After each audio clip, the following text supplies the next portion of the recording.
বেশ কিছুদিন আগে খবরে দেখিয়েছিলাম জেঠিয়া খেলার মাঠের বেহাল দশা। সরকারি জল প্রকল্পের কাজের জন্য খোঁড়া হয় মাঠের বেশ কিছু অংশ, আর তাতেই প্রচুর মাটি টিলার করে রাখা হয় মাঠের বিভিন্ন অংশে।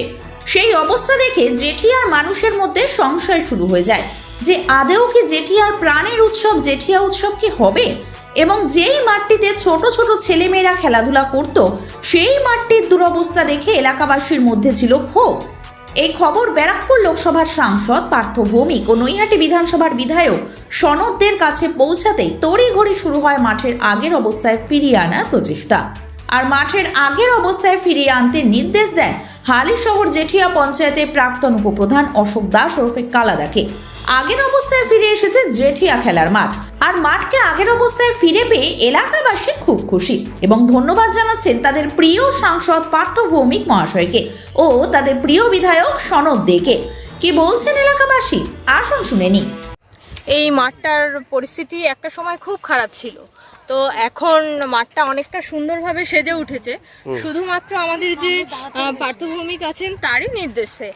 আর আমাদের যে সনদদা আছেন তিনি তো অনেক সহযোগিতা করেছেন আমাদের, এবং আমাদের এখানে যে অনুষ্ঠানটা হয় অনুষ্ঠানটা নিয়ে আমরা সবাই খুব টেনশনে ছিলাম যে অনুষ্ঠানটা হবে কি হবে না হবে কি হবে না। অনুষ্ঠান বলতে কি অনুষ্ঠান? আমাদের এখানে একটা জেঠিয়া উৎসব হয়, এটা পার্থ ভৌমিক স্যারই এটাকে ওপেনিং করেছিলেন।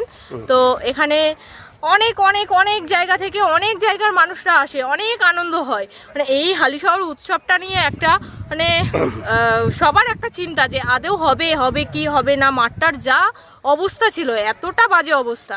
বাঙালি হচ্ছে একটা আবেগ প্রেমিক, আর মেলা মানেই হচ্ছে বাঙালির প্রচণ্ড আনন্দের উৎসব। আমাদের দীর্ঘদিন ধরে এই জেঠিয়ার উৎসবটা নিয়ে এখানকার গ্রামবাসীরা প্রচণ্ড আনন্দে ছিলেন কবে মেলাটা আসবে। আর জানুয়ারি মাস মানেই হচ্ছে পিকনিক মেলা আনন্দ নিয়ে।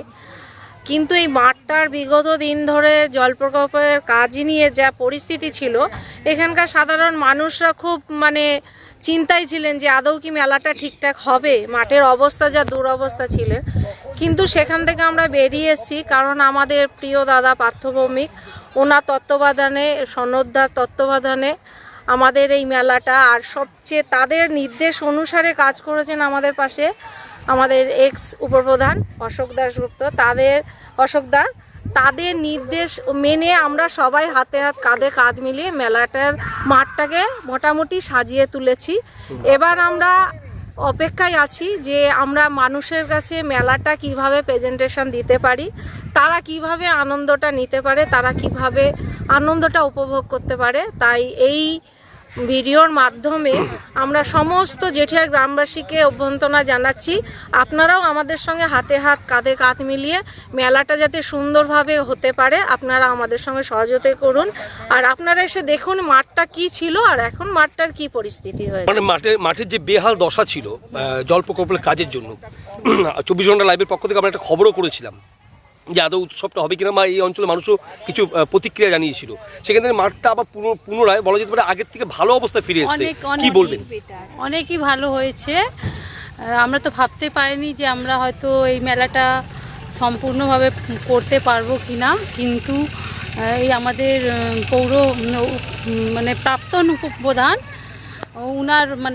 ওনার উপস্থিতিতে, ওনার সহযোগিতায় আমরা আজকে এত দূর পৌঁছাতে পেরেছি। উপপ্রধানের নাম কি? অশোক দাস মহাশয়ের সহযোগিতাতে আজকে আমরা ম্যাক্সিমাম লোকে তো কালাদা বলেই চেনেন, ওনাকে কালাদা বলেই চেনেন, কালাচাঁদ নামে চেনেন। এই জায়গাটা পৌঁছাতে পেরেছি, এই দাদার পুরো সম্পূর্ণ এখানে ভূমিকা রয়েছে। তো আমরা খুবই আনন্দিত। আমরা এই দিনটার জন্য আমরা একটা বছর পুরো অপেক্ষা করি। তো আমরা আজকে অনেক খুশি। হ্যাঁ, 7 জানুয়ারি আমাদের প্রোগ্রামটা হবে। 7 থেকে 14 আমাদের জেঠিয়া গ্রামবাসীরা অনেকই খুশি আনন্দিত। আমরা আমাদের জেঠিয়া দাদা আছে, আমাদের দাদা কালাদা, উনার নাম অশোক দাস। তো ওনাকে অনেক অনেক ধন্যবাদ। আমাদের পঞ্চায়েতের যত মেম্বার সবাইকেই ধন্যবাদ। আমাদের এই জেঠিয়া অঞ্চলের আমাদের সাংসদ পার্থ ভৌমিক মহাশয়ের অনুপ্রেরণায়, আমাদের এমএলএ সনদদার অনুপ্রেরণায় আমরা আজকে এই জায়গাটা এগোতে পেরেছি। ওই জন্য সবাইকে ধন্যবাদ।